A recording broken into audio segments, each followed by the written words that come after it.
예, 오늘 이제 여호수아 마지막 23, 24장 오늘 종강 예배인데 또 막 그렇게 딱 맞았습니다. 이제 여호수아가 거기 보니까 오랜 후에 여호수아가 나이 많아 늙은지라 이제 이스라엘의 지도자를 모으고 있어요. 왜냐하면 자기가 많이 늙었기 때문에 대략 이때 24장 29절 보면 이제 110세 정도, 이제 거의 끝 부분이죠. 이 2절에 보면 그들을 이제 교훈하기 위해서 이렇게 모았습니다.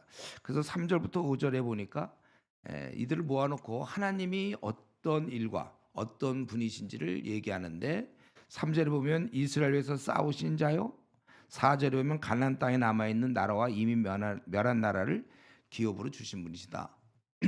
그래서 5절에 이런 과거를 바탕으로 5절에 이제 하나님이 그들을 쫓으시고 떠나게 하실 것이다. 너희가 하나님 말씀하신 대로 그 땅을 차지하리라. 이스라엘은 아직 완전한 가나안 땅을 차지한 것이 아니지만 이제 장차 차지하게 된다. 그러니까 지금 여호수아가 이 장로들을 모아가지고 자기가 이제 죽게 됐으니까 죽기 전에 그들에게 부탁한 것이죠.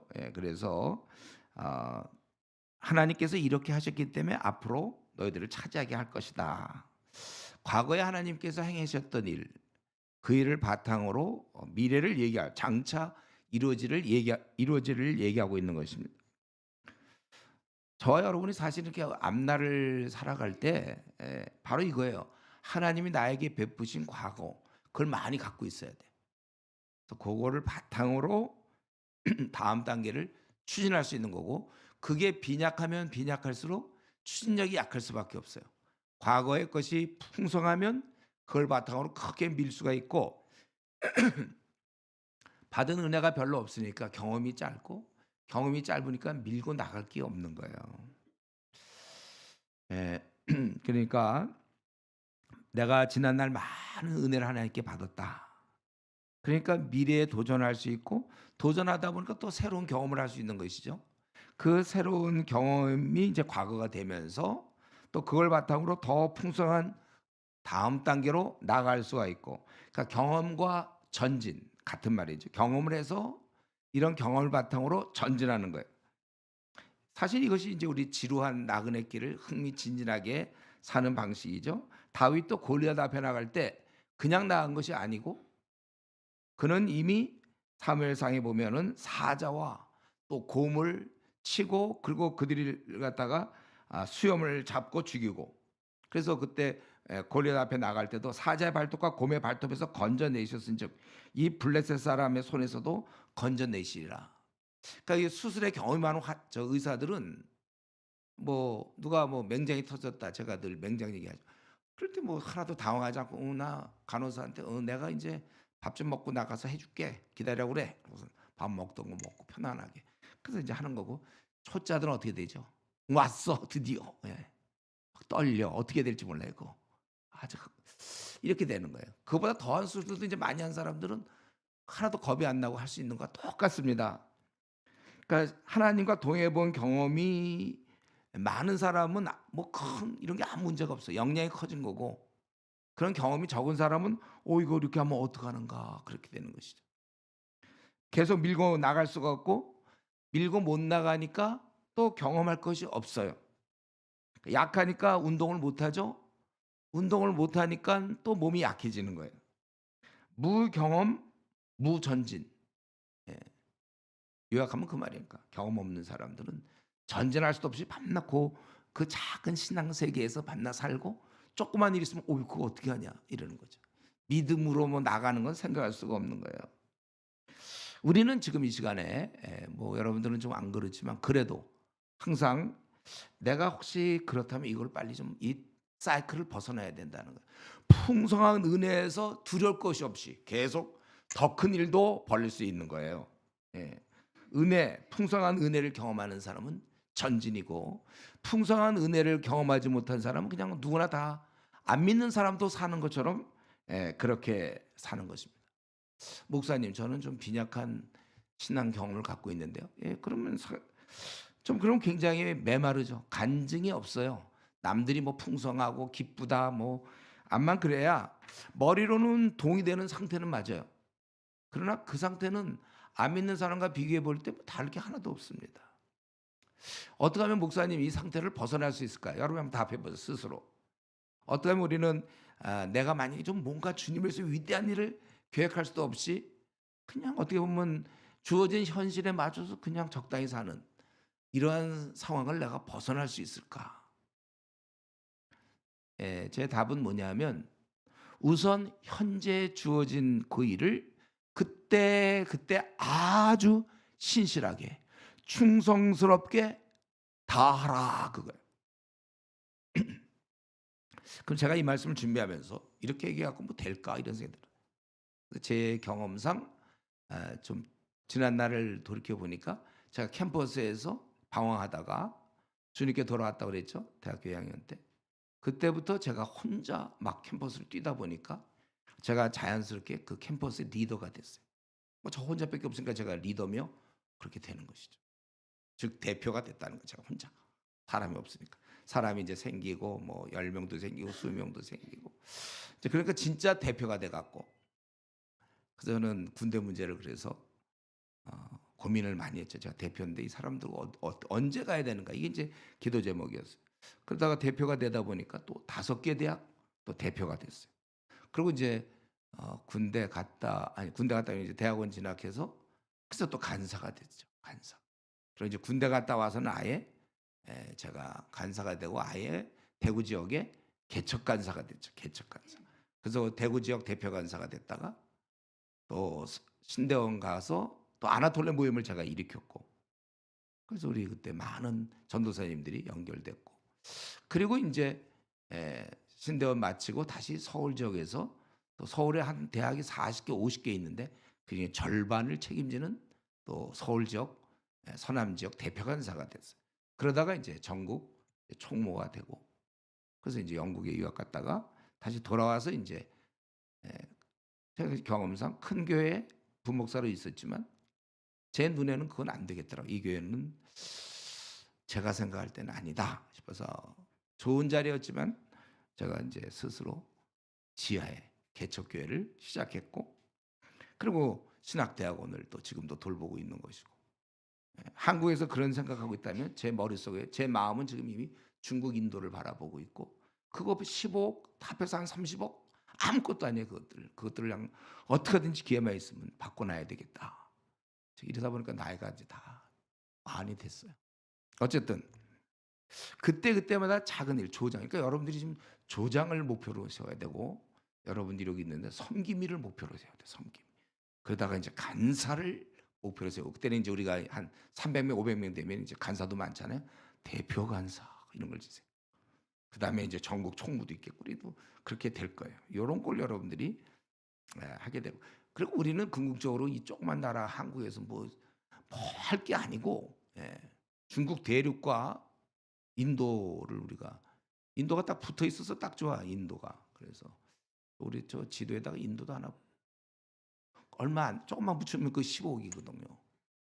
중국보다 너무 조그맣지만은 그래서 우리가 마음속 여러분들이 작은 나라에 태어났다고 여기서 이렇게 착실하게 있을 게 아니라 세계를 바라보면서 그래서 우리 이번에 휴학생들 그래서 지금 중국어들 공부하고 영어도 공부하고 있는 거죠. 준비하는 거야 우리 준비 미래를 준비. 중국어 뭐 식당 가서 뭐 시켜 먹는 거 그거 내가 잘 시켜 먹었다 이게 아니에요 우리는. 요즘은 이제 사진 잘라서 요거 저거 하면 되는 거예요 중국은. 그래서 너희들이 지금 하나님 앞에서 이렇게 어떤 분인지를 말씀했기 때문에 너희들은 그럼 앞으로 이제 어떻게 살아야 돼? 자 이제 죽어야 되니까 곧 떠나야 되니까 이 땅을 약간 유언 비슷하게 여러분 이런 여호수아 유언을 하고 있는데 졸리면 되겠어요 여러분 귀한 얘기인데 뭐냐면 크게 6절에 힘써 하나님 말씀을 다 지켜 행하고 우로나 좌우로나 치우치지 말고 그리고 7절에 아주 뼈 아픈 얘기 아주 그냥 간절히 얘기하는 건데 그 남아있는 민족 중에 들어가지 말라. 그리고 점점 깊이 들어가죠. 이름을 부르다가 그 이름으로 신의 이름을 맹세하다가 아예 그를 섬겨 점점 들어가는 거예요.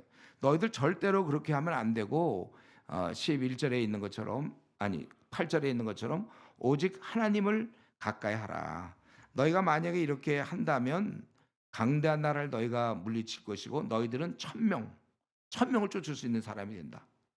그렇기 때문에 11절 스스로 조심하여 하나님을 사랑하라.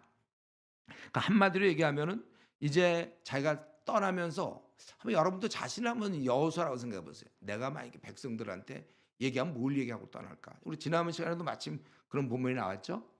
여기서도 마찬가지인데 결국 뭐냐면 하나님을 사랑하는 중에 말씀을 순종하여 그대로 지켜라. 이게 우리 인생의 살 길이에요. 이렇게만 살면 여러분 모든 문제가 해결되는 것입니다. 근데 이걸 지키기가 어려운 이유는 세상이 우리를 가만 안 놔두거든요.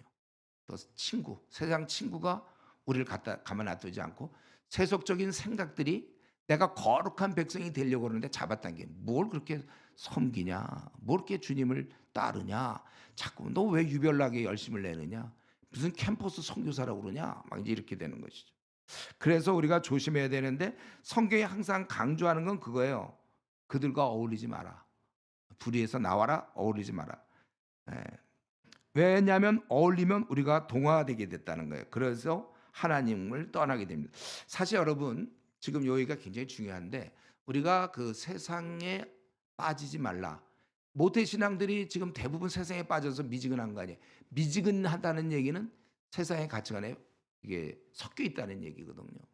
순수한 사람들은 왜 미지근합니까? 불타오르죠.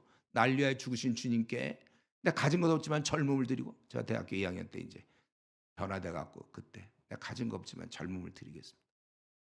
정말 그때는 정말 많이도 울었어요. 마음이 막 뜨거워가지고. 근데 왜 우리가 미지근할까요? 내가 순도가 이미 많이 탔기 때문에. 사실 근데 이 말씀 여러분 정말 뭐 여호수아 같은 사람이 얘기하는데 무슨 얘기 하나 할 때 어떻게 보면 약간 시시한 것 같지 않아요? 하나님께 순종하고 너희들 잘. 아니에요. 이게 제일 어려운 거야. 제일 어려운. 진짜 어려운, 제일 어려운 싸움이에요. 이거 만약에 여기다 부제를 붙인다면 신앙인의 제일 어려운 싸움. 세상에 살면서 세상에 물들지 않는 거. 이게 진짜 어려운 싸움이에요. 우리 그 배후에는 마귀가 있단 말이죠. 마귀가 있는 이상 이 싸움이 세상에서 제일 어려운 싸움이에요. 이거. 그러니까 지금 그 수많은 모태신앙들이 그냥 속수무책으로 당하지 않습니까? 이걸 조금 더 쉽게 설명한다면 여러분 집에 우리 그 코로나 걸렸을 때 집에서 누구 식구 중에 한 명 걸리잖아요. 그거 힘들어요. 코로나 걸리면 그거 참 격리해야 되는데 이거 참 어렵단 말이에요. 조심조심해도 어느 정도 같이 걸리는 거예요. 안 해봤어요? 집에서 누구 없었어요?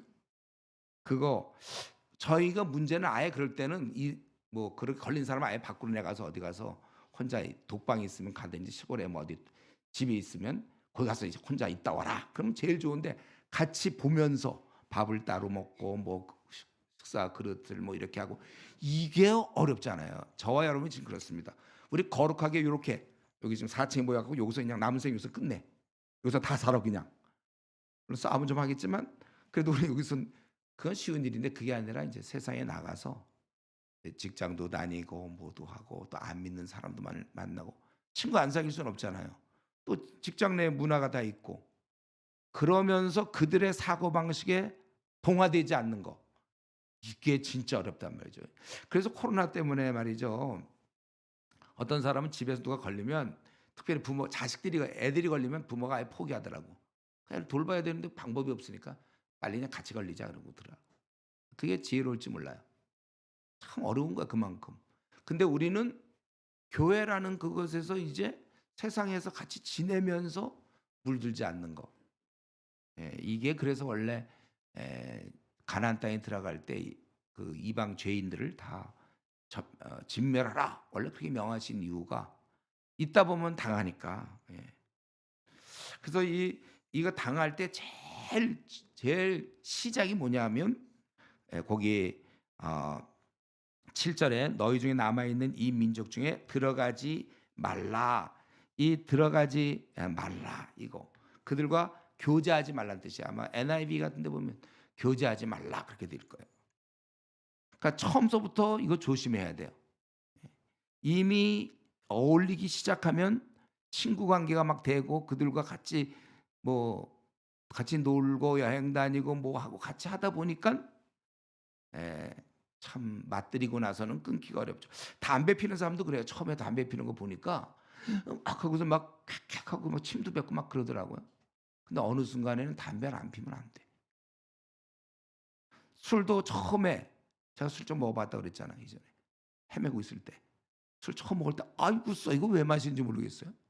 근데 이제 나중에는 술 없이 못 사는 인생들. 제가 노방전도하면서 길거리에서 "술 없이도 살 수 있습니다." 이러면 막 지나던 사람이 이렇게 쳐다보고 어떻게 살 수 있는가. 우리 이거 수련회 하는 거 이전에 한 달 수련회 막 하고 그럴 때 어떻게 그거 한 달씩 우리 3주 하고 막 그러지 않았습니까? 그 수련할 때 어떻게 이렇게 술도 없이 지냅니까? 처음이 참 중요한 거예요. 저는 인제 이걸 경험상 알았기 때문에 게임 같은 것도 처음에 이게 나왔을 때 안 했어 아예. '나 요거 맛들이면 난 보나마나 이거.' 난 나를 잘 알거든요. 그런 걸 좋아해 앉아서 하는 거를. 그래서 제가 옛날에 포카 좋아했다고 그랬던 이유가 그런 거 앉아서 상대방의 심리를 계산하면서 막 베팅하고 되게 재밌거든요. 그리고 진짜 재밌어 그런 거는. 그 아예 그걸 끊는 거지 내가. 그걸 뭐 하면서 이렇게 안 되더라고. 그래서 아예 게임이 막 좀 재밌는 게임 막 나오기 시작할 때 아예 안 했죠 저는. 축구 같은 것도 제가 좋아할 것 같아서 아예 안 보고. 몰라 그래서 축구를. 손흥민은 알아. 손흥민. 그래 나머지는 모르는 지 지내야 좋지. 그거 다 알았다가는 밤낮 뭐 또 뭐 리그하고 또 야구 그런 거. 그러니까 벌써 축구, 야구 뭐 이런 거 할 사람들은 세계를 바라보는 게 좀 힘들어 내가 보기에는. 스스로 절제하세요. 그리고 왜냐하면 성경에 세월을 아니 나와 있는 거 다 갖고는 뭐 어느 세월에 어린 자를 돌봅니까? 거기다 뭐 술까지 한 잔 마시고 이 놀기를 좋아하는 사람들 또 거기다 게을르기까지 한다? 그럼 뭐 그 사람은 주님의 일꾼은 이미 안 돼. 그래서 사실 빨리 중학생부터 우리 훈련시켜야 되는데 내년에는 우리 수련회를 수련회를 8 월에 해서 중학생, 고등학생 이 중요한 애들을 빨리 이때 정신 차리게 해 줘야 되는데 좀 늦었어요 우리가 대학생만 하려니까. 어쨌든 여기서도 보면 처음에 들어가지 말라 7 절에 물들어 버리니까. 그래서 우리가 그래서 우리 고3을 붙잡으려는 이유도 대학 들어가면 정신 못 차리거든요. 그 거대한 세속적 물결에 꽉 지켜 줘야 돼요. 예. 그래서 만약에 그렇게 안 할 경우 어떻게 되는가? 12 절부터 16절 이미 재미를 맛보고 막 그런 경우에는 이거 끊기가 너무 어렵거든요.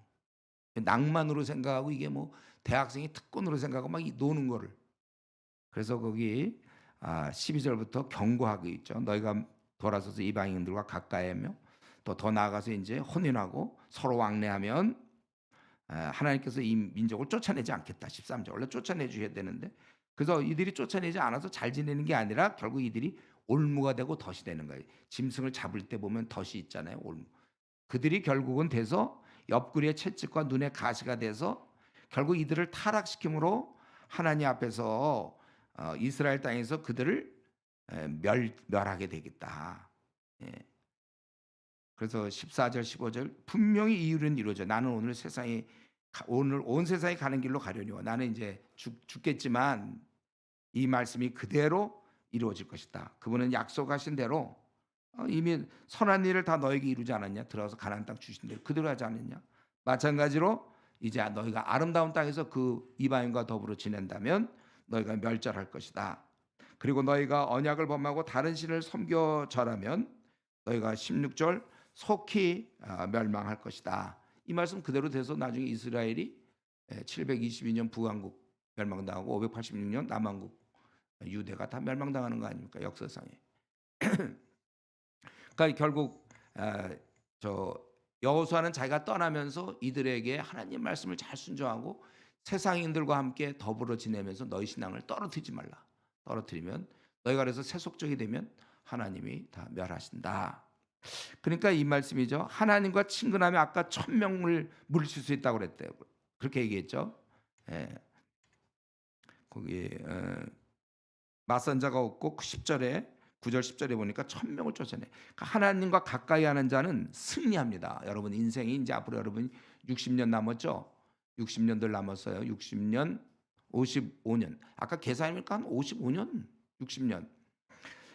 결국 우리가 이 남은 기간 하나님과 친근하여 승리할 것인지 아니면 세상에 가는 것처럼 세상 사람들과 친근하여 타락할지. 결국 그 12절에 있는 것처럼 너희가 만일 돌아서서 이렇게 하면 이렇게 얘기했잖아요. 분명한 두 길을 얘기하고 결국 스스로가 택하는 거예요. 아무리 여호수아라고 해도 어쩔 수가 없어요. 이스라엘 사람들이 선택하게 되어 있는 것입니다. 모세도 그렇고 사실 예수님도 그랬어요. 그 말씀을 가르쳤지만 어떤 길로 갈지는 본인의 선택이. 오늘 이 말씀을 듣고 지금까지는 어떻게 살았는지 모르겠지만 내가 경건한 무리와 함께 가겠다. 마음을 정하면 여러분 승리할 수 있는 것이고, 여전히 나 이전에 놀던 대로 그냥 세상 친구들 뭐 신앙 없는 사람들 그들과 함께 즐겁게 지내겠다. 그건 자기가 선택하는 거예요. 다만 우리 로마서에 있는 것처럼 최종 결산이 있는 건 아시죠, 여러분? 나중에 주님 마당에 섰을 때 내가 이렇게 살았습니다는 우리 보고해야 된다고 그랬죠. 우리 고3 수험생들 공부하라 엄마가 공부하라 해서 공부합니까? 본인이 알아서 해자. 그거 공부 안 하려면 어떻게든지 안 해요. 마음만 먹으면 어떻게든지 안 할 수가 있어요. 자기가 스스로 깨닫고 공부해야 되는 거 똑같아요. 신앙생활도 다 이유를 얘기하면 뭐 이유야 뭐 27가지 있죠. 자기가 왜 신앙생활을 못하는지에 대해서. 그러나 뜻을 정하여 하려고 마음 먹으면 다 할 수 있는 거예요. 근데 저는 여기서 지금 제가 이 자리에서 여러분들 세상에 쫓지 말고 이런 설교하면 저는 힘이 빠져요. 그게 아니라 우리는 이런 양자에서 지금 고민하고 있는 사람이 있어요. 세상 길과 주님이 기뻐하는 길 뻔한데 자꾸 세상의 마음이, 물론 그렇다면 이제 오늘 이 시간을 통해서라도 정리해야 되지만, 저는 지금 그런 상태를 얘기하는 게 아니라 우리는 이 둘 중에서 언제 어떻게 하면 거룩한 삶을 살까 고민하는 게 아니라 오히려 오늘 본문을 보면서 여호수아의 입장, 그게 돼야 된다는 거야. 우리가 그 둘 사이에서 고민하는 게 아니라 오히려 여러분들, 우리 주위의 사람들, 너희들 하나님 편에 서라, 이렇게 외치는 사람들이 돼야죠. 우리가 여호수아 같은 포지션을 가져야지. 그 얘기를 듣고 있는 이제 둘 사이 세면은 그런 사람이 돼서는 안 된다는 것입니다. 물론 우리가 이런 설득을 할 때, 제가 이제 이 말씀 준비하면서 여호수아의 입장이 된다는 것은 그거는 고난이다. 네, 그건 고난이에요. 왜냐하면 이때는 좀 들어서 나중에 이제 안 듣지만 원래 이스라엘 민족 말 되게 안 듣지 않습니까? 근데 지금 그때가 아니라 더 타락하여 말세 중에 말세, 우리가 살고 있는데 우리가 똑같이 여호수아 정도의 말을 하더라도 훨씬 더 저항이 강하죠. 예. 더 말을 안 들어요, 여러분. 그러니까 우리가 여러분들이 캠퍼스에 지금 선교사로 일한다는 얘기는 많은 낙심을 예상하고 있어야 돼. 본격적으로 만약 자기가 적당히 하면야 뭐 낙심될 거 없지만, 우리가 진짜 본격적으로 막 선한 일을 하고 막 죽도록 충성하고 바울 사도처럼 일하려고 하면 수많은 고난이 뒤따를 것입니다. 그래서 우리 특별히 예레미야 같은 경우도 그랬잖아요. 예레미야가 당시 외칠 때 이후에 이제 이스라엘이 심하게 타락해요. 마지막 이제 바벨론의 포로가 될 때까지 타락했거든.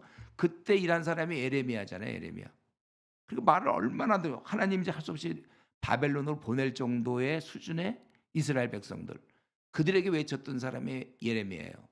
그러니까 말을 듣겠습니까? 아무도 안 듣죠. 그래서 대신 하나님께서 말씀하시기를 내가 너를 견고한 성읍이 되게 하겠고 노성벽이 되게 하시며 너로 하여금 쇠기둥이 되게 하겠다. 노성벽을 어떻게 타고 올라갈 수가 있어요? 견고한 성읍이 되게 했다. 그러니까 말은 안 들어요. 그렇지만 예레미야는 절대로 끄떡도 안 해. 끝까지 싸울 수가 있어요. 왜냐하면 노성벽은 견고한 성읍이고 쇠기둥이기 때문에. 캠퍼스에 여러분이 나갔을 때 여러분 얘기를 누가 듣습니까? 이번에도 뭐 많이들 수고들 할 거예요. 막 설득도 해보고. 누가 설득을 당합니까, 우리에? 그러니까 우리가 제풀에 꺾어져서 에휴 그만두자 이제 이렇게 돼. 아니면 힘없이 지낼 수 있어요. 이럴 때 이제 제가 좋아하는 말이에요. 사실은 노성벽 되게 하겠다. 노수로 된 성벽, 그 당시에 누가 그거 화살 날라와봐야 뭐 다 소용없어. 내가 아주 강해지지 않으면 이 말세에 우리의 ECU를 이끌어 나갈 수가 없다. 앞으로 중국 대륙에 있는 저 영혼들과 인도에 있는 영혼 전 세계를 싸우려면 우리가 힘없이 있잖아요. 그냥 허술한 어떤 성, 누구나 쳐들어오기 좋은 성, 그거 가지고는 싸울 수 없어요. 강하고 담대하고 아주 힘 있어야 된단 말이에요. 그래서 우리 에스겔도 그랬잖아요. 에스겔도 사람들이 말 하나도 안 들어. 아무도 안 들어. 대신 네 이마를 금강석되게 해주겠다. 여러분, 이마가 금강석 하면서 단단해서요. 박치기 하면 상대방이 떨어지는. 금강석 돼야지. 이게 너무 말랑말랑 막 해갖고 펑푸듯이 막 아파 이러면 안 되잖아요. 금강석. 여러분들이 그러한 여호수아 입장에 서야 되는데, 이 말은 뭐냐면 여러분들이 아주 강건해야 돼요. 웬만한 얘기 듣고 뭐 흔들리고, 나 요즘 슬럼프야, 뭐 요만하면 뭐 나 번아웃 됐어, 뭐 이런 식의 아주 그 애기 같은 얘기들은 안 해야 되고, 목숨 던질 생각해야 돼요. 좁은 길 가는 거고, 주께서 나에게 날 위해 목숨 던지셨는데 내가 뭘 아까워하겠느냐, 가진 거 없지만 젊음이 있다 이러고서 그냥 전투하는 거예요. 사실은 웬만한 학교에 지금 10,000명 20,000명이랑 싸우는 거 아닙니까 여러분들이? 근데 뭐 내가 뭐 아무것도 아닌 것처럼 생각하는, 벌써 싸움에 지는 거예요. 하나님이 나에게 그걸 맡기셨거든요. 좋아, 뭐 단 뭐 100명이라도 좋으니까 어쨌든 하나님 나에게 맡기셨다. 특별히 캠퍼스 대표를 맡기신 것은, 내가 캠퍼스 선교사가 이미 되었고, 캠퍼스 보통 선교사들이 떠날 때 어느 나라를 갈 때 그 나라를 복음화시키겠다 이런 마음이에요. 여러분들에게 캠퍼스 선교사로서. 그래서 이게 싫은 사람은 이 모임에 나올 이유도 없는 거죠 사실. 우리는 캠퍼스 복음화를 위해서 우리 정말 똘똘 뭉친 사람들이에요. 그리고 우리 스스로 금강석이요 노선벽이 돼야만 싸울 수가 있는 것이죠. 언제쯤 우리는 이런 단계에 도달할 수 있을까? 내 생전에 이렇게 살 수 있는 기회는 계속 되는가? 죽을 때까지, 지금 많은 교인들 중에 죽을 때까지 이런 포지션, 이런 위치에 한 번도 서보지 못한 채 그냥 변두리에서 그냥 교회 생활 착실히 하는 정도로 억울하죠. 우리 한 번뿐 인생인데. 이러한 삶을 여러분 부러워할 수 있어야 돼. 이러한 지금 여호수아 같은 삶. 백성들에게 너희가 주를 순종해야 된다. 떠나면서도 그런 얘기할 정도. 그의 전 생각이, 그의 전부예요. 그게. 자, 근데 이 말씀 또 준비하면서 생각해 보니까 여러분들은 지금 어느 정도 이렇게 살고 있는 거 아니에요? 캠퍼스를 지금 바꾸려고 하고 있고. 그렇기 때문에 만약 그렇다면 오늘 여호수아를 보면서, 여호수아가 지금 110세거든요. 이때까지도 이런 영성을 갖고 있었다면 나도 꾸준히 계속 내가 이런 영성을 가져야 되겠다. 그리고 계속해서 이 정도만 얘기를 하지 않고 24장에 들어서면 뭐냐면 하나님이 이런 분이라는 걸 좀 얘기해 주는 거야 이들에게. 하나님은 우리에게 은혜를 베푸시는 분이다. 그래서 온 이스라엘과, 이제 온 이스라엘을 불렀다고 그랬죠. 지도자를 1절에 불러서 그분이 하신 일을 2절부터 13절까지 쭉 거기까지 설명하고 있죠. 그분이 하신 일은 뭡니까? 2절에 보니까 그 아브라함의 아버지 나홀의 아버지 데라가 강 저쪽에서 다른 신들을 섬겼으나, 3절, 아브라함을 이끌고 와서 가나안 온 땅을 두루하게 하고 이삭을 주었고, 그리고 야곱과 에서를 주었고, 그리고 이제 야곱과 그의 자손들은 애굽으로 내려갔다. 4절에. 그런데 애굽에 내려가서 결국은 노예살이 하니까 5절에 모세와 아론을 보내었고, 하나님이 보냈다는 거예요. 또 애굽에 재앙을 내렸네. 10가지 재앙을 내렸고, 그래서 그들을 인도하여 바다에 이르게 한 적이 이제 홍해 바다죠. 애굽 사람들이 병과 마병을 거느리고 너희 조상들을 홍해까지 쫓아왔다. 원래 그 죽어야 된다. 원래는 쫓아왔으니까 죽는 거잖아요. 군대도 없고 아무것도 없는데. 그런데 오히려 멸망당한 거는 이스라엘 사람들이 아니라 애굽 사람들이 멸망당했고, 그리고 너희가 7절에 이제 광야에서 여러 날을 보냈다고 그랬잖아요. 광야에서 여러 날을 보냈다는 게 하나님의 도우심이지. 광야에서는 먹을 것도 없고 어떻게 살 수 있는 방법도 없어. 물도 없고. 그러나 하나님께서 그들에게 만나를 주시고 또 물을 주시고 다 그래서 광야에서 지내고, 그러다가 드디어 8절에 요단 저편 아모리 땅으로 인도하게 되어서 그 땅을 점령하고, 그죠? 요단, 우리 지난 시간에 다 했어요. 요단 동편 2.5지파가 이제 차지하게 되는 것이죠. 그 땅을 점령하고 그들을 멸망시키셨고, 그리고 9절에 보면 심지어는 발람이 그 모압 왕 발람이 불러가지고 발람이 저주하려 했지만 그런 저주까지도 10절에 보니까 축복으로 바꾸겠다. 이건 인간이 할 수 있는 일이 아니에요. 그리고 요단 건너가서 그 가나안 땅 거기 일곱 부족들 그들을 다 너희에게 주셨고 또 전체적으로 얘기하는데 너희 앞에 보내서 왕보를 그 출애굽기 23장과 신명기 7장에 보면 그래서 거기 두 왕을 쫓아냈다. 여기서 두 왕이라는 것은 시온과 옥을 얘기하는 거예요. 그리고 이제 이스라엘에게 성읍을 주었고 너희가 그 가운데 거주하면 너희는 또 너희가 심지 아니한 포도원과 감람의 열매를 먹는다 하셨느라. 남의 땅에 와서 다 정복하고 거기서 그걸 먹고. 근데 사실 이스라엘은 군대도 없거든요. 보통은 강한 군대가 약한 민족을 쳐서 그걸 정복해서 뭐 누리는 건 맞는데 이것들은 오합지졸들인데 처음에 나올 때도 뭐 군대 힘도 아니고 그냥 노예로 있다가 당대 최강의 이집트를 거기서 나오게 되고 바다 앞에서 뭐 건널 배도 없고 아무것도 없는데 뒤에는 막강한 철 병거를 갖고 있는 바로의 군대들이 쫓아왔지만 이상하게 보면 죽은 건 결과적으로 내용을 몰라도 좋은데 결과적으로 보면 바로의 군대가 죽고 말이죠. 군대도 하나도 없는 것들이 어떻게 와갖고 다 무찌르고 이 모든 것 알고 보니까 그 배후에 하나님의 손길이 있는 거예요. 예. 그래서 이제 어떻게 됐어요? 13절에 있는 것처럼 이스라엘에게 성읍과 열매를 거저 주실 정도로 광야길에서도 시컷 먹게 하시고 그렇게 하셨다 그거예요. 결국 지금 요 13절까지 말씀을 보면 결국은 우리가 깨달아야 될 것은 모든 것은 결국 하나님이 하신다는 것이죠. 하나님은 전능하신 하나님이요 전지하신 하나님이요 우리를 돌보시는 하나님 그분이 모든 것을 하나님께서 하신다 그거예요.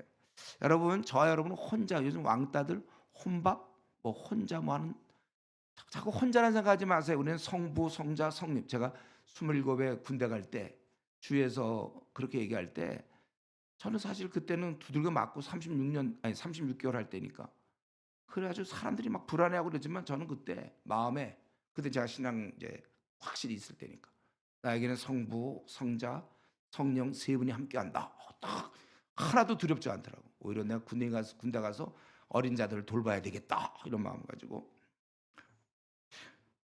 우리가 하나님을 지금 이 나그네 길에서 여러분 이런 일 저런 일 그동안 뭐 길게도 안 살았지만 그래도 나름대로 많은 어려움 겪지 않았어요 여러분들 여러 가지 하나님이 근데 우리와 함께 하신다는 거죠. 목자라고 그랬어요. 목자.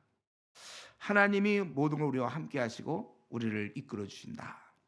근데 이 말을 나는 진짜로 믿는가? 예. 여러분 이걸 진짜 믿는다면 그 모습이 뭡니까? 여러분 이 말을 진짜 믿는다면 하나님이 나와 함께 하신다. 이걸 진짜 믿는다면 기도하는 사람이에요. 기도 생활 게을리하는 것은 바빠서 하는 게 아니고 하나님께서 모든 걸 다 이루신다는 말을 절반을 믿기 때문에 그래요. 절반만. 그러니까 이런 경우는 머리로는 알고 있지만 실제 마음에 확신이 없어서 그렇습니다. 그렇기 때문에 그런 사람의 삶은 세상 사람과 비교해 봐도 뭐 힘이 없어요. 별 차이가 없어요. 세상 사람도 뭐 그 정도는 다 하죠. 능력 있는 사람 그 정도 다 대학 잘 들어가고 세상 사람도 그 정도는 뭐 취직도 하고 돈도 벌고 연봉도 괜찮고 또 뭐 유학도 가고 PhD도 다 세상 사람도 지금 그런 걸 따고 안 따고 그런 게 아니라 그 삶이 빛나고 가치 있고 정말 아무것도 없는 것 같지만 모든 것을 소유할 수 있고 그러한 삶이냐 이거예요. 기억하세요 여러분 우리는 하나님의 자녀입니다. 우리는 모든 것을 이루실 수 있는 하나님께 기도할 수 있다는 거예요. 그렇기 때문에 여러분 어려운 문제가 있죠. 그런 문제로 고통받지 말라는 거예요. 너무 억울해요 우리가. 내가 지금 살아오면서 이런 문제 저런 문제 부딪혔지 않았습니까? 그런 문제 때문에 내가 힘들어하고 막 고통받는 거 그건 너무나 억울한 일이다 그거예요. 지금 내가 너무나 억울하다는 게 잘 전달돼서 방금? 너무나 억울한 일이에요 그거는. 내가 무슨 고통을 받습니까? 기도가 있는데. 그러니까 카드가 있어. 카드 그러니까 뭐 그냥 막 긁어도 돼. 예를 들면 몇십억이 들어있는 카드야. 그거 갖고 있으면서 그냥 먹을 거 없어갖고 굶고 가난한 집에 들어 더운데 에어컨 전기값 에어컨도 없으니까 선풍기도 잘 못 틀고 예를 들면 그렇게 사는 거 아니에요 우리가? 너무 억울하단 말이에요. 카드 있는데 마찬가지로 기도로 우리는 모든 것을 다 극복할 수 있습니다. 근데 왜 그렇게 하지 않죠? 그러니까 억울하단 말이에요. 괜히 써먹지 못하니까. 그러니까 이걸 알아둬야 돼. 하나님과 하나님 자녀가 하는 일. 하나님은 모든 것을 직접 할 수 있고 하나님의 자녀는 간접적으로 모든 것을 할 수 있어요. 다만 하나님의 자녀는 기도를 통해서. 여러분들 앞에 이제 뭐 많은 문제가 지금 기다리고 있죠. 앞날 문제, 뭐 결혼 문제, 결혼하면 아기 낳는 문제, 또 뭐 노후 대책, 뭐 하여튼 많을 거예요. 또 직장에서 벌어지는 일 많이 있을 텐데 또 부부 간의 문제, 또 부모와 자식 간의 문제, 뭐 회사에서 많은 일이 우리 앞에 있지만 우리는 기도를 통해서 모든 것을 할 수 있다는 거예요. 그렇기 때문에 그러므로 힘없이 걱정과 염려 속에서 살아간다면 그거는 전적으로 게으름이다. 기도하지 않는 게으름, 나태함. 그래서 우리 목사님 기도는 어느 정도 하면 좋습니까? 좋습니까? 요즘 이런 질문 안 하네 이제는 다들 하도 많이 얘기해서 여러분들은 이제 최소 1시간 정도를 매일 기도 그 정도는 하셔야 돼. 아무리 내가 뭐 시험 때고 아무리 어쩌고 저쩌고 해도 1시간 정도는 기도하셔야 돼요. 그 정도 하면 깊이 들어가지는 못해요. 뭐죠? 자기 기도가 뭐 자기 뭐 간구할 거 쫙 아래고 빨리 빠지는 거예요. 기도의 목표는 빨리 하나님 빨리 만나고 그냥 빨리 나오려고 기도하는 게 우리가 편안하게 우리가 사랑하는 사람과 대화할 때도 그렇게 합니까, 여러분? 빨리 그냥 뭐 확 만나고 옵니까?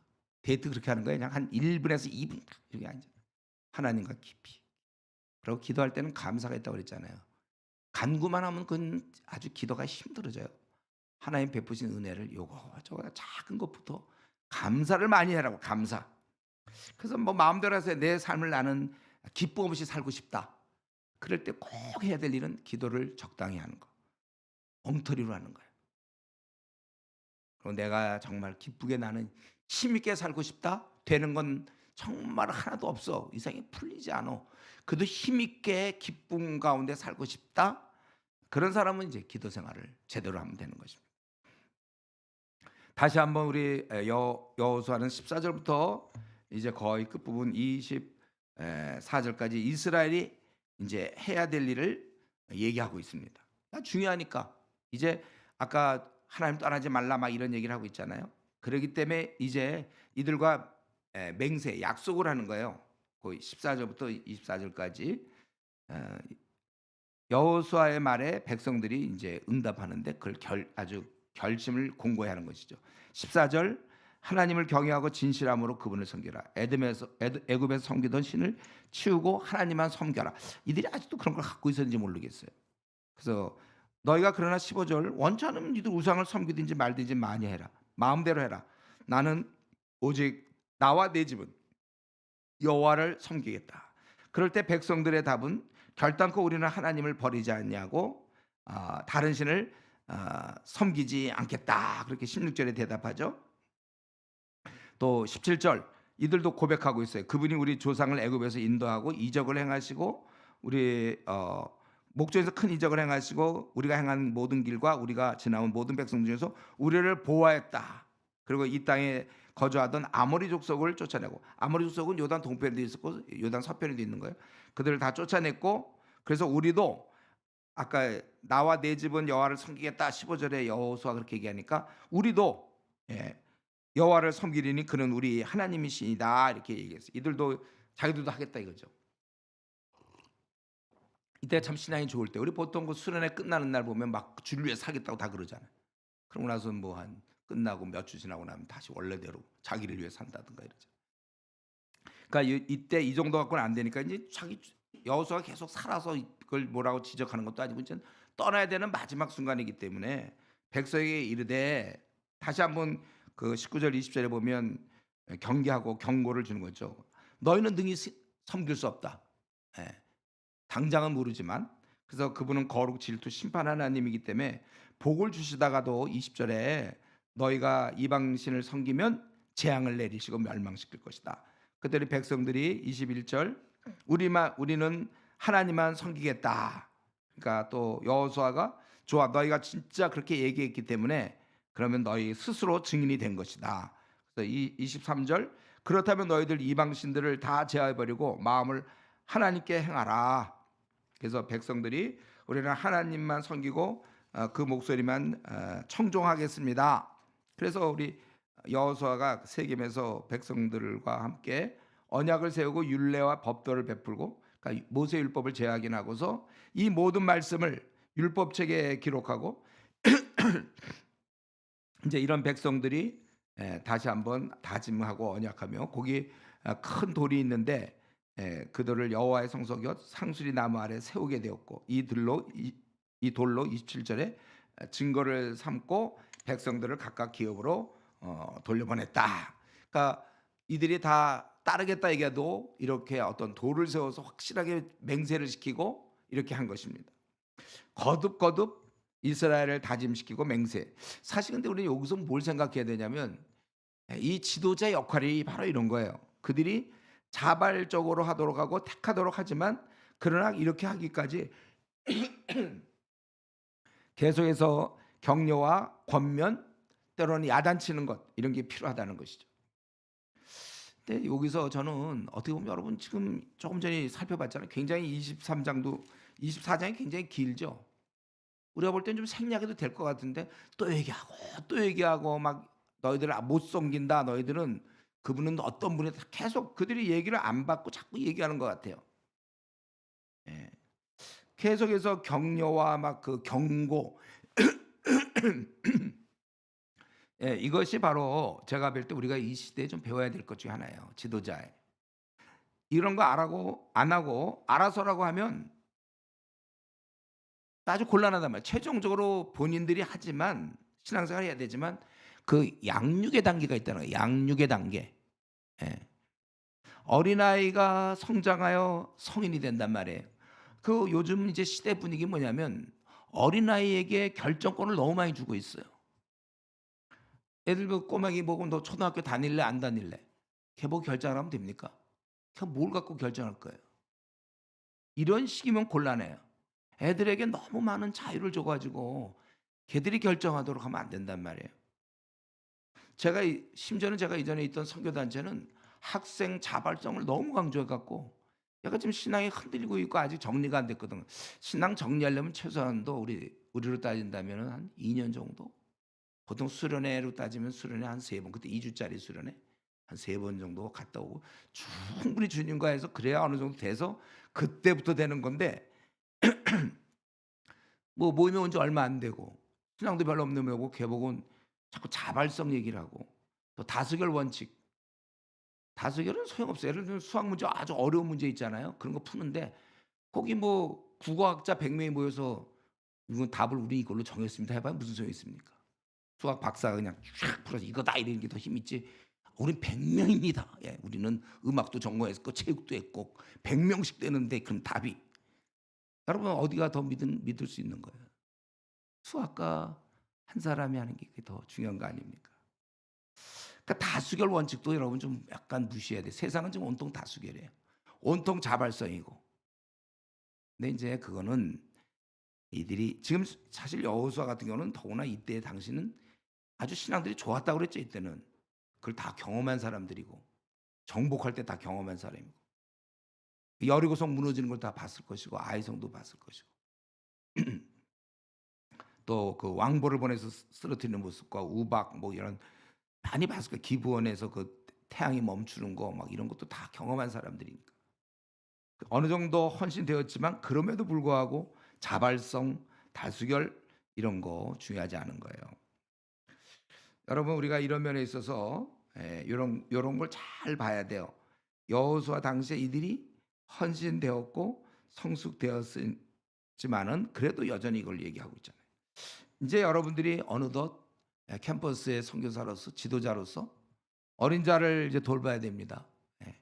그럴 때 알아서 걔가 하는 것과 설득해서 권면해야 될 상황을 잘 구별해서 해야 된다는 거예요. 제가 최근에 이제 책을 좀 읽었는데 그 팀 켈러 책을 좀 읽으면서 좀 위험하다는 걸 제가 좀 이거는 서양적 사고방식에 물들었지 성경적이지는 않은 것 같더라고요. 이 시대는 너무 지금 자발성과 본인의 원함, 우리 에베소 2장 2절에 2절 3 절에 있는 거죠. 그때 우리는 어둠 가운데 생활하면서 뭐 했어요? 우리의 욕심과 마음에 원하는 것을 하여 본질상 진노의 자녀였다. 이거랑 지금 이 시대 분위기는 정반대입니다. 내버려둬야 되고 자기가 각각 너무 자기의 권리가 강하고 자기가 자발적으로 해야 되고 막 이런 거잖아요. 그러니까 우리 이 자발성만 너무 강조하는 이런 시대 분위기 속에서 제가 하고 싶은 얘기는 그 사람이 온전히 이제 제대로 하나님 뜻을 알 때까지는 그때는 이제 그때는 뭐 알아서 하라 그러면 돼요. 그러나 아직 그렇게 안 돼 있는데도 알아서 하라. 또 그들만이 모였는데도 다수결로 결정해서는 안 된다는 것입니다. 그래서 우리 요번에 에베소서 하겠어요? 에베소 6장 4 절에서 부모의 역할 중 뭐가 있다고 그랬어요? 주의 자녀를 노엽게 하지 말고 첫 번째. 요거는 이제 수레가 살 거예요. 두 번째, 그들을 주의 교훈과 훈계로 양육하라. 여기서 교훈이라는 게 디스플린이라고 그랬잖아요. 성경에서는 어린애는 때려야 된다 그거잖아요. 이런 얘기했다는 잡혀가요. 제가 영국에 있을 때 절대 애를 때릴 수 없어요. 요즘 우리나라에 보니까 뭐 애가 교감도 때리고 그러던데 보니까. 그래 맞아요 거기서도. 수업 시간에 막 노래 부르고 그래 애들이. 그럼 그거 어떻게 할 수가 없어. 그럼 이제 여러 명 와갖고 걔를 끌고 이제 운동장에 내보내는 정도. 그럴 때는 사실은 매를 맞아야 돼. 체벌을 해야 되는데. 어쨌든 그래서 바울도 여러 가지 이 사람들을 계속 가르치지 않았습니까? 내가 여러 번 얘기했다. 빌립보서도 보면 너희들은 내게 배우고 듣고 본 바를 행하라 이렇게 얘기했어요. 자 이렇게 마무리 이제 29절부터 마지막 33절 이 여호수아의 그 책의 마무리는 뭡니까? 그거 보니까 이제 일 후에 여호와의 종 눈의 아들 여호수아는 110세 죽음에 그들이 그의 기업 경내 딥나 세례 장사였으니 그 아까 28절에 보면 물론 요 사이 시간은 있지만 그들은 각각 자기 기업 집으로 돌아갔고 여호수아는 이제 영원한 집으로 이제 돌아가는 거죠. 그때 이제 그가 110세 죽었다. 이때까지 영성을 어떻게 이렇게 잘 유지했는지 모르겠어요. 그래서 그의 업적이 뭡니까? 31절. 이스라엘이 여호수아가 사는 날 동안 그리고 최소한도 그에게 배운 장로들이 있을 때 여호와를 섬겼다. 이 말은 어쨌든 여호와를 잘 섬길 수 있도록 그가 110세까지 살아있는 동안 이스라엘 백성을 하나님께 잘 이끌었다는 게 그의 업적이 되겠죠. 그리고 애굽에서 가져온 요셉의 뼈, 요셉이 자기 뼈를 애굽에 두지 말라고 그랬잖아요. 그 뼈를 그때 그 말을 잘 듣고 후손들이 세겜에 장사하고 아론의 아들 엘레아살도 에브라임 산에서 장사되었다. 이렇게 해서 끝나.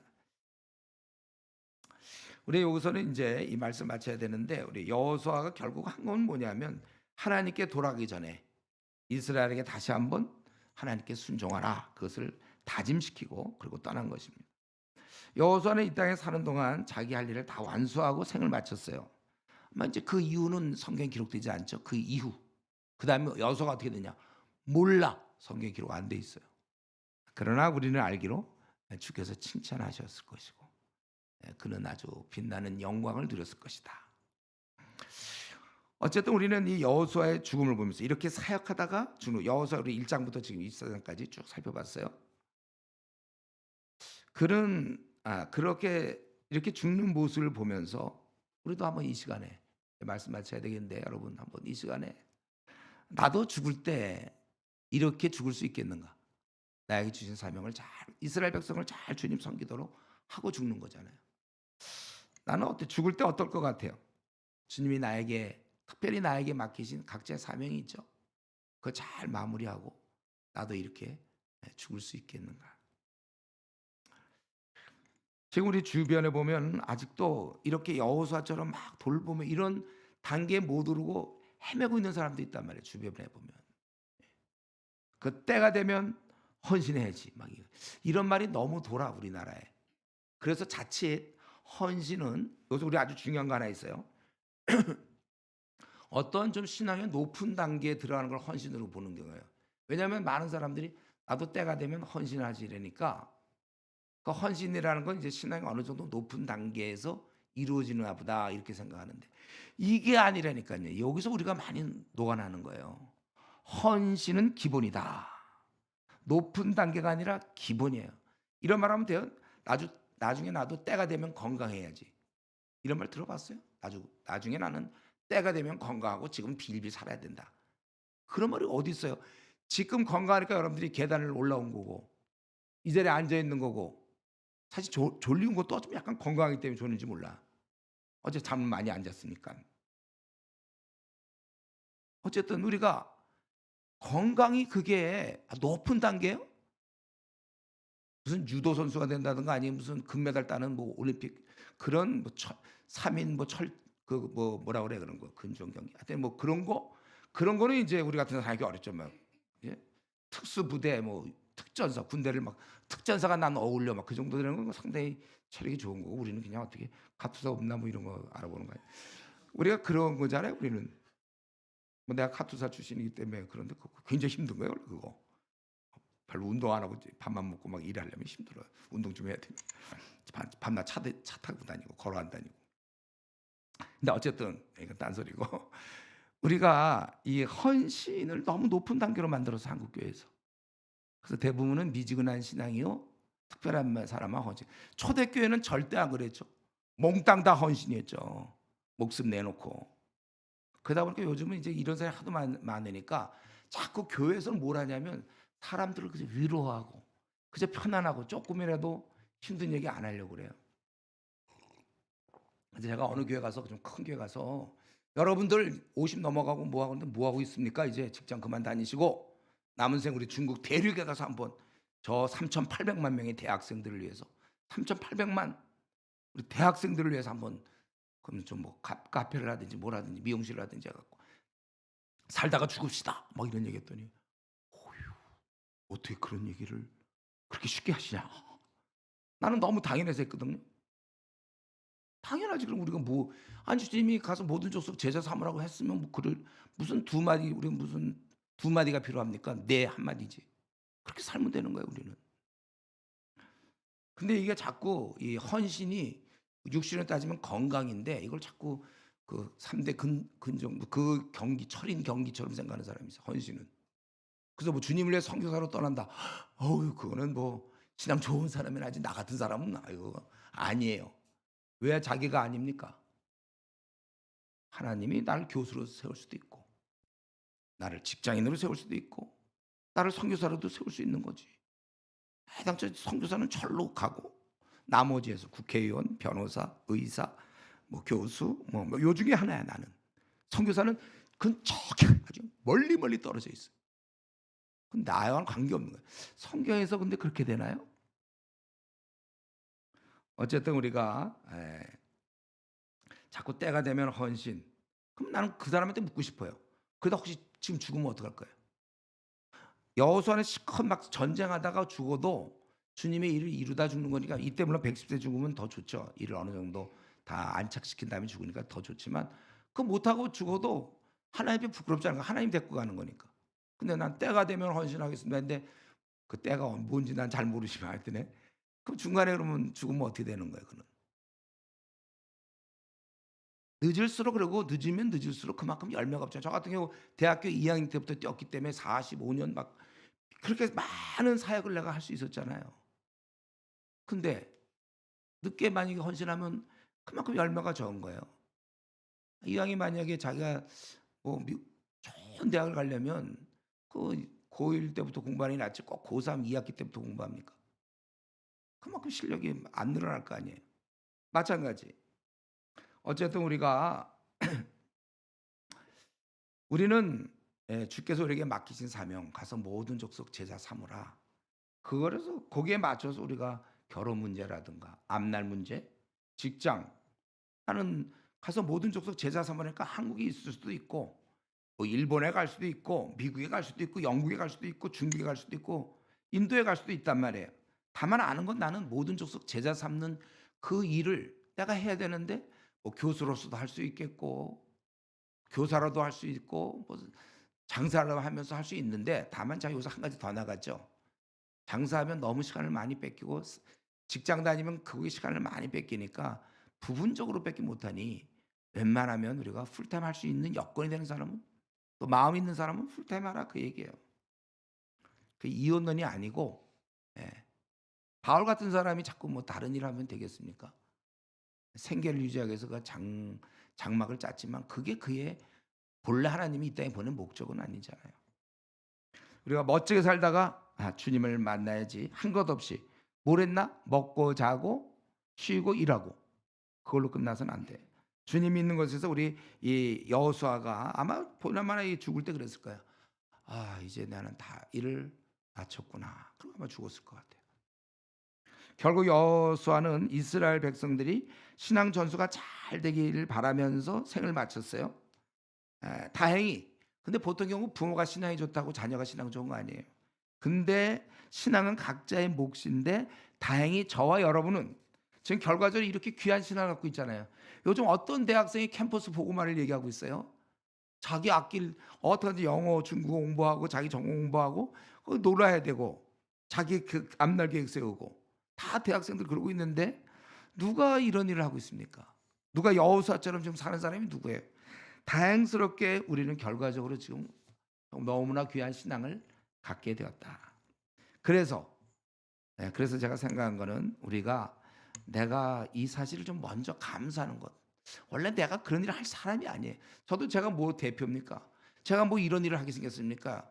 이 나이에 다들 은퇴해 가지고 다 그러는데 나는 내 마음엔 계속해서 이게 불이 나고 있고 자꾸. 저 중국은 언제 시진핑 빨리 물러나면 쳐들어가서 우리가 정말 그 대학들을 공격해야 되겠는데 어쩌다가 내가 이런 캠퍼스 선교사가 되었는가. 자신의 위치를 여러분 아주 행복해하세요. 딴 거 안 해도 괜찮아. 가난해도 괜찮아 우리는. 내가 어떻게 하다 이렇게 됐죠. 왜? 많은데 사람들. 왜 내가 이 자리에 앉아 있어요? 워낙 사람이 없으니까 제일 부른 거겠죠. 그게 아니 없는 중에 왜 내가 됐냔 말이에요. 그래서 우리는 첫 번째 이 사실을 깊이 감사하며 그걸 잘 유지해서 그래서 계속해서 끝까지 가야 돼요. 그래서 좀 생각해 본 거는 여러분들이 어떻게 지금 이 캠퍼스 선교사의 이 마음을 끝까지 유지할 수 있을까? 그래서 제가 그냥 아주 단순하게 생각한 건 그거예요. 우리 수련회 하잖아 이렇게. 요거 한 가지 방법인데 여러분 죽을 때까지 수련하면 돼요. 1년에 2번씩. 계산해 보니까 한 100번 참석하겠다 이런 마음 가지죠. 1년에 2번씩이니까 50. 근데 여호수아가 110세 죽었으니까 기하면 110번 참석하면 어떨까? 그러면 55년. 그래서 25살쯤 된 사람들이 있어야지. 그럼 80살까지는 최소한도 이 수련회가 여러분을 좀 지켜줄 수 있을 것 같아요. 물론 이제 우리가 교회 생활 열심히 해야죠. 교회에서도 이제 하는데. 하여튼 저는 그렇게 생각했어요. 여러분들이 만약에 앞으로 우리 ECU가 계속해서 더 커지고 커지면 분명히 ECU 안에서도 수련할 때 여기 대학부가 있겠고 여기 이제 청년들 있겠고 여기 이제 애기 엄마 그룹도 있고 또 애기 아빠 그룹도 있고 또 여기 할머니 그룹 또 할아버지 그룹 뭐 이렇게 계속해서 그거는 뭐냐면 우리가 어떤 목표보다 이 사람들의 신앙을 잃지 않게 하기 위해서 끝까지 가야 되겠다. 예. 마라톤 구간은 한 구간만 1등하면 안 되고 전 구간을 1등해야 됩니다. 보통 우리 한국 교회의 지금 모습은 20대 학생 선교단체 사람들은 그 20대 어느 한 구간은 승리해요. 그러나 이제 선교단체 졸업하고 직장 다니면서 그 평생 80년, 90년을 살펴보면 그 기간 캠퍼스 선교했던 그 CCC 그 기간 뭐 조이 여러분은 한 구간만 승리자가 되면 안 됩니다. 우리 110세에 죽었다. 이 말은 참 여호수아가 나이가 예를 들면 52세다. 이러면 우리 좀 이거 이게 참 쉬울 것 같은데 그렇게 죽은 거는. 근데 110세에 죽었다. 그러니까 여러분들이 만약 110세에 죽는다고 생각하면 앞으로 얼마만 신앙생활 더 잘해야 돼요. 한 80년, 90년 싸워야 되는. 지금도 몇 년 싸운 것도 쉽지 않았잖아요. 우리 캠퍼스에서. 110세에 죽었는데 정말 본이다 이게 늦게 죽은 게. 우리 모세도 늦게 죽어. 그렇게 충성할 수 있는 거구나. 이미 우리 여호수아가 충성했다면 우리도 할 수 있는 거잖아요. 여러분 우리가 더욱 좋은 신앙으로 지금도 신앙이 좋지만 원래 뭐 어느 정도라는 게 없잖아요. 계속해서 우리 이제 이번에 수련회 가면 에베소서 1장하고 3장에서 우리 신앙의 계속해서 자람에 대해서 얘기하고 있는데 여러분들이 여호수아가 이렇게 잘 생을 마친 걸 보면서 그게 최고의 승리지 뭐. 이 땅에서 뭐 돈을 많이 벌어요. 뭘 잘 먹고 잘 살아요. 하나님 앞에서 자기가 주신 사명 잘 감당하다가 생을 마치는 그러한 삶을 살겠다. 그렇게 결단하는 우리 동역자 되기 바랍니다. 기도하겠습니다.